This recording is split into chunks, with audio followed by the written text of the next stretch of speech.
എത്ര മധുരമേത് നിൻ സ്നേഹത്താൽ എന്നെ നിറയ്ക്കണേ എന്നും എന്നും എൻ്റെ കൂടെ വേണമപ്പാ,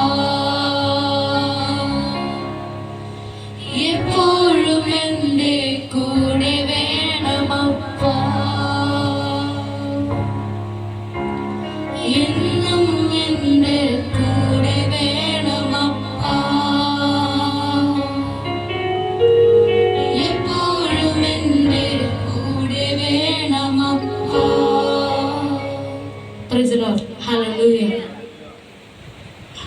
എന്നും എൻ്റെ കൂടെ വേണം, എപ്പോഴും എൻ്റെ കൂടെ വേണം. ഇതിനകത്തിരിക്കുന്ന എത്ര പേർക്ക് പറയാൻ സാധിക്കും ആ യേശു എപ്പോഴും എൻ്റെ അടുത്ത് വേണം? ഇതിനകത്തിരിക്കുന്ന എത്ര പേർക്ക് പറയാൻ സാധിക്കും ആ സ്വർഗസ്ഥനായ പിതാവ് എപ്പോഴും നമ്മുടെ കൂടെ വേണം? ഞാൻ നിങ്ങളോടൊരു കാര്യം പറയാം. യേശുവിൻ്റെ കൂടെ പറ്റിച്ചേർന്ന് കിടന്നൊരു ശിഷ്യനുണ്ടായിരുന്നു. അവൻ്റെ പേര് യോഹന്നാൻ.